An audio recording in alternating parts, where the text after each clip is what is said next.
Hello friends, today we are going to discuss about one of the important topic in NEET Zoology about biotechnological applications in agriculture.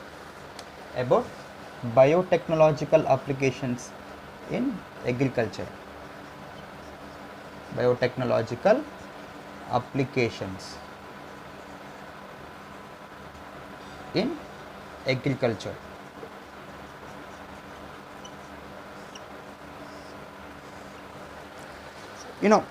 Herbert Boyle's experiments on restriction enzymes and Stanley Cohen's experiments on plasmids laid the foundation for biotechnology.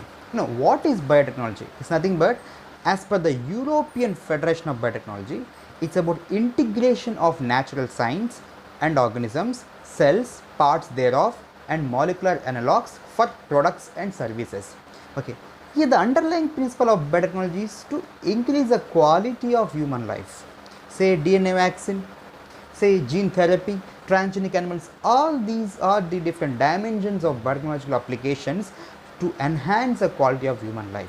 Okay. Here the thing is that two core techniques of biotechnology are genetic engineering and bioprocess engineering. Under the head of biotechnological applications, we will be discussing about biotechnological applications in agriculture, which is one of the important topic for NEET Zoology. With respect to agriculture, the interpretation of the word agriculture means food production. How can we increase the food production? Say number one, by use of agrochemicals in agriculture, that means pesticides, chemical pesticides and fertilizers. Number two, organic farming. Number three, genetically modified crops. Here, out of the three, genetically modified crops is the best in terms of increasing the food production. Why? For example, agrochemical based agriculture. Say indiscriminate use of pesticides leads to deterioration of the soil fertility and also the environment. It has a huge bearing on the environment. So therefore, considering these facts, biotechnological, that means genetically modified crops, is best in terms of enhancing the food production, what we call sustainable food production.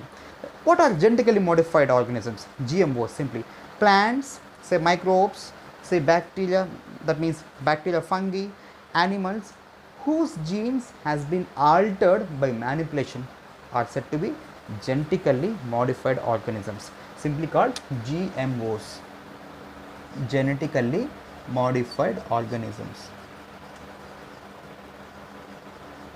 Genetically modified organisms.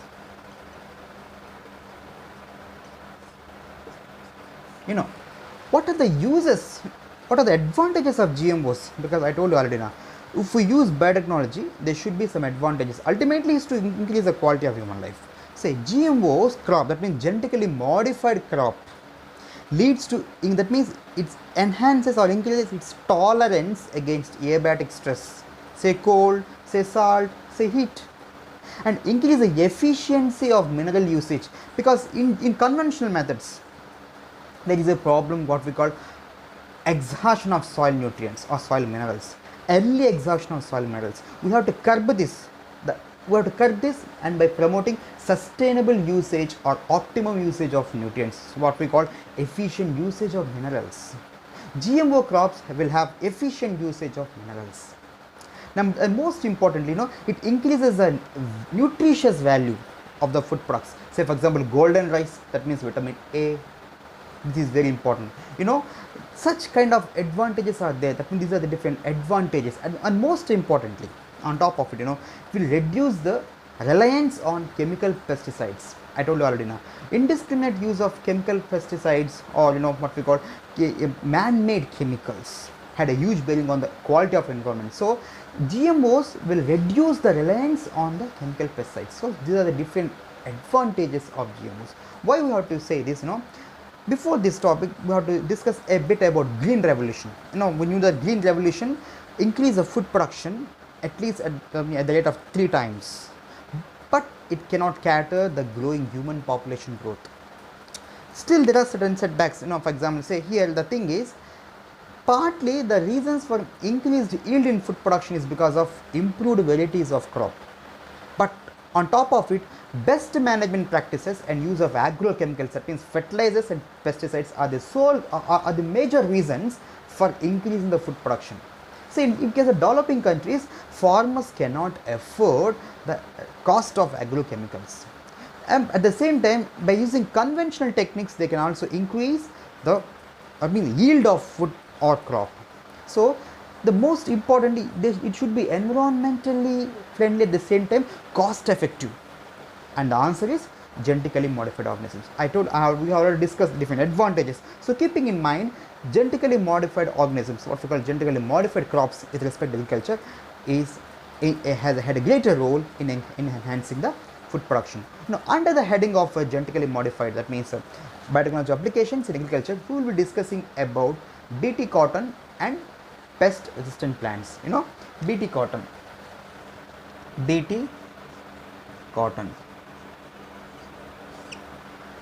Here, BT, B stands for Bacillus, T stands for thuringiensis.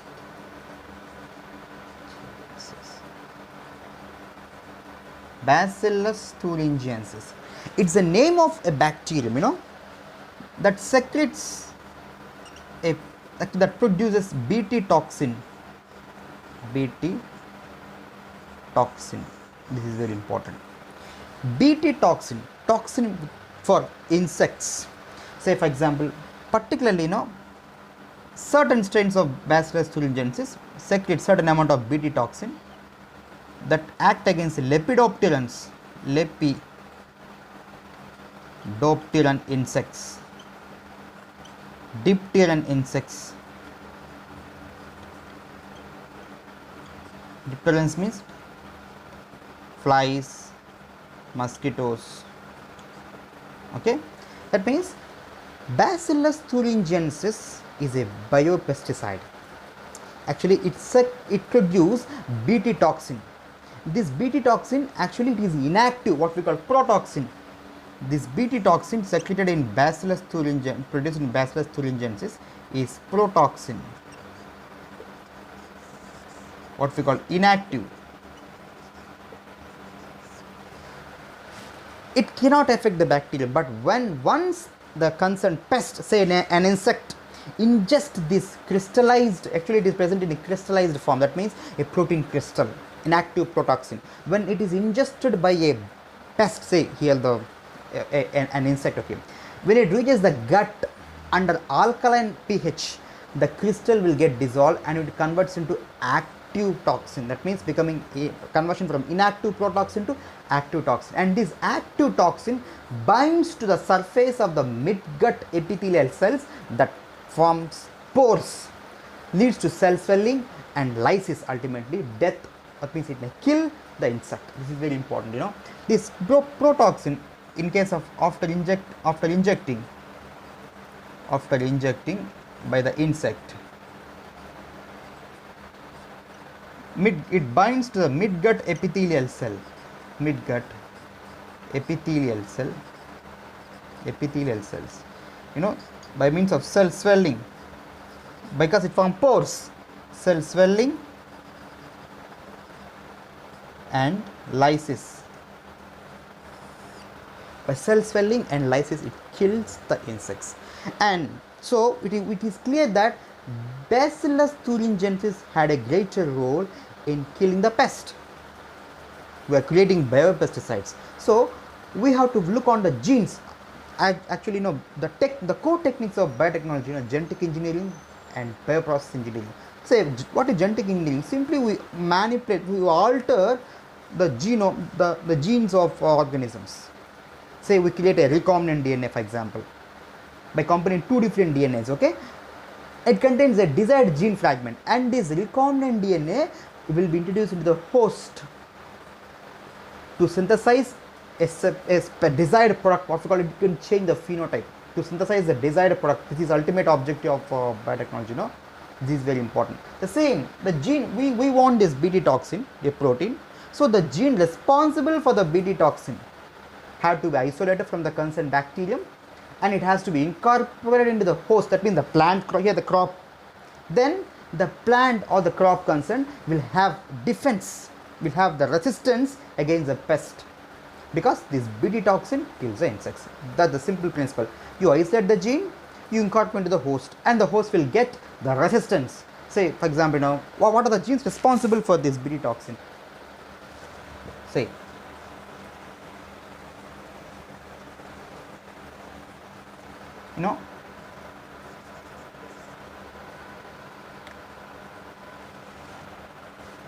this is very important, cry CRY1AC, simply called cry. This is one of the Bt toxins, Bt toxin.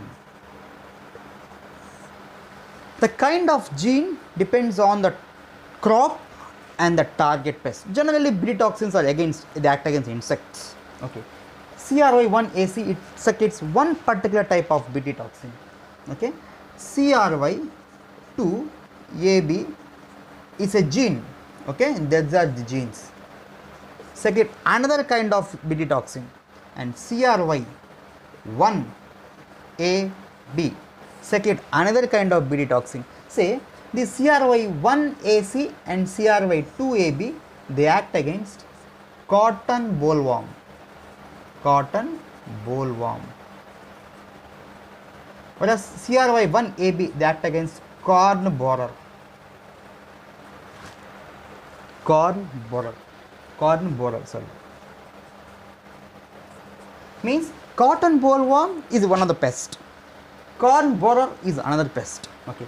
This cotton bollworm will be, that means will get affected by a specific Bt toxin gene, CRY1AC and CRY2AB. And this corn borer, okay, this corn borer will be affected by another specific Bt toxin synthesized. That means, the gene synthesis, it's all about it, okay, by a gene called CRY1AB. I told you already, there are specific Bt toxins. The same we have, depending on the kind of crop and the target pest, we have to isolate from the bacterium, then incorporate in the host, that means the crop, then the crop will get resistance, what we call pest resistance. Bt cotton, for example, Bt cotton means here the cotton crop will get, that means has been incorporated, that means introduced, that means we have introduced a specific Bt toxin gene into the cotton plant, depending on the kind of pest. And this Bt cotton plant, what we call genetically modified or crop, gain resistance. I told you already now, it will reduce the reliance on chemical pesticides. Of course, by doing so, it protects the environment. Since it reduces the reliance, how? Because it has it develops resistance, because in the way of biopesticide, say Bacillus thuringiensis. I told you already, the underlying principle is to increase the quality of human life, say food production also for ourselves. That is why. So the isolating the gene and incorporation, that's how the whole process ends.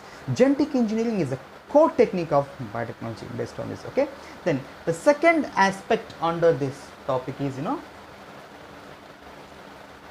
pest resistant plants. Pest resistant plants. Pest resistant plants.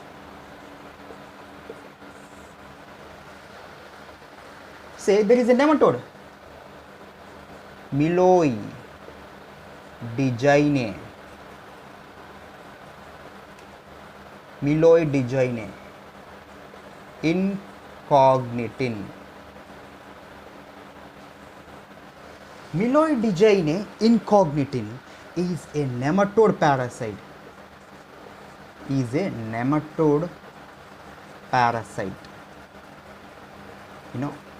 That affects the roots of tobacco plant.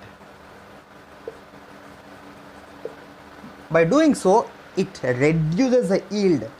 There is a huge loss of post-harvest, what we call post-harvest loss under conventional agriculture techniques is a problem. It's a burning problem for farmers. So we have to reduce this post-harvest loss.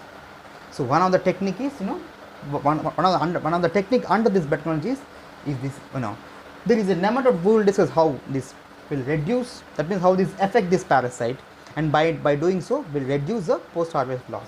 There is a nematode parasite known as Mylodigene incognito. It will affect the roots of tobacco plant. And there is a novel technique, I told you already, a technique that will increase the human life. That's it. It's about biotechnology. A novel technique called RNA interference. RNA interference. RNA interference. What exactly and how the RNA interference works? Okay. Say for instance, first we will discuss, okay? RNA interference. In previous classes I have discussed about gene silencing. One of the way of gene silencing is RNA interference. RNA interference means here a double-stranded RNA will get fragmented by an enzyme called dicer into smaller DS fragments, double-stranded RNA fragments. Say there are different kinds like microRNAs and smaller and siRNAs, small interfering RNAs. Say respect to small interfering RNA, siRNA, and it will, the two strands will separate, unwinds.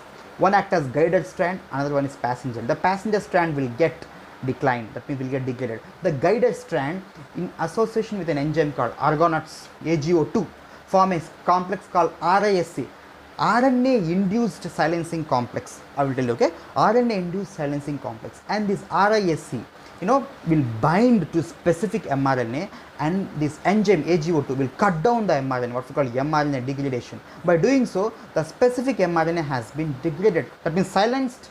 mRNA silencing. How? Simply we are degrading mRNA. How? In the way of RNA interference, because here the RNA is involving, that means interfering with the specific mRNA transcription. That means that this mRNA has to be translated.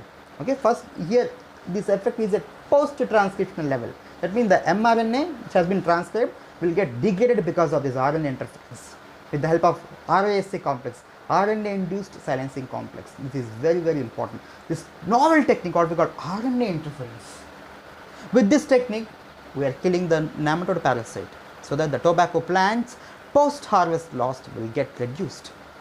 So in such a way that the transgenic plant, actually because since it contains the genes of others, the transgenic tobacco plant will get resistance against this pest. So, okay, we'll look how it ends. Say, I would like to emphasize this topic now, depending on the requirement. Say, how? So, first we have to know there is a double-stranded RNA, there will be a dsRNA,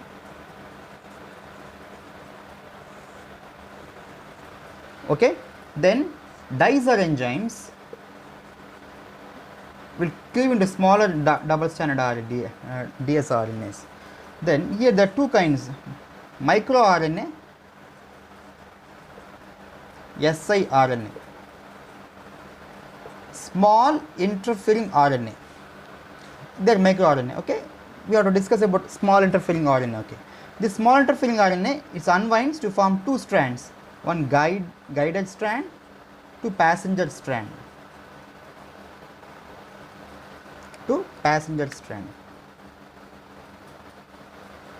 Just for illustration, okay? Just for illustration. And this guide strand, the help of AGO2 argonauts form a risk complex. A risk complex.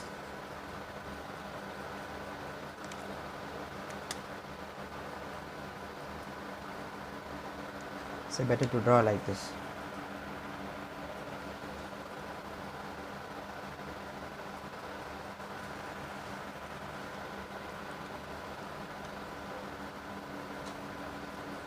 RISC,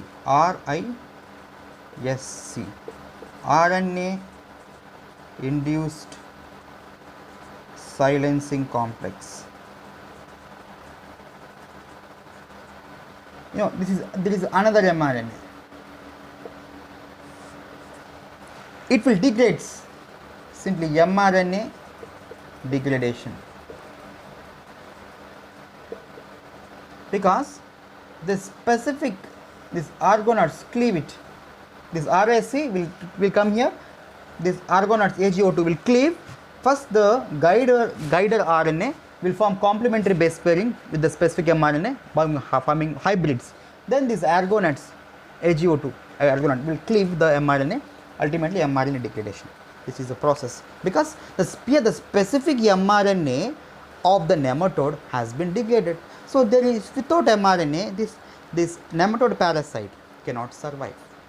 And where this double strand RNA generated, either because of the viral infection which contain RNA or transposons which has been replicated by RNA intermediates. And this double strand RNA, so here the nematode specific genes now we are introducing into the crop, and the so called DNA will lead synthesize say a sense and antisense RNA, and they form complementary base pairing, and ultimately they form the basis for RNA interference.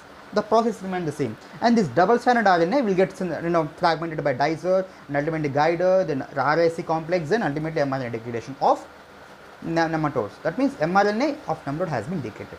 So without mRNA, this nematode parasite won't survive. That's how the issue. This is such a novel technique by RNA interference. We are creating transgenic plants. Say tobacco plant have the resistance against this pest, because nematode parasites are really dangerous parasites. They infect plants, animals, even human beings. So I told you already, the technique is simple. You isolate a gene, you incorporate in the host, then they develop a particular phenotypic character. That means do we get desired product. Here we got the resistance against this pest. That's it. It's about resistant plant. That means against crop, plant resistance to crop. Crops which have that means plants which have resistance against certain pest. Okay. So it's about different technique, then more major applications of biotechnology in agriculture. Number 1, BT cotton, and number 2, plant resistant pests. That means ultimately the aim is to increase the food production. We have already discussed in the beginning. So the point number 1, you have to reduce the dependence on chemical pesticides. This is very, very important because it affects the environment. Number 2, we have to increase the efficiency of mineral usage. Number 3, we have to increase the tolerance against abiotic stress like cold, and increase the nutritious value of the crop, and reduce the post-harvest losses. So these are all different advantages of genetically modified crops we have achieved by different techniques like the RNA interference. With this, we can increase the food production. Ultimately, the biotechnology will bring certain welfare aspects to human welfare. Okay, this is about biotechnological applications in agriculture, and this is very important for NEET, particularly because biotechnology is a very important chapter. Okay, then I have referred NCERT biology class 12 biology books for this content. Okay, thanks for watching.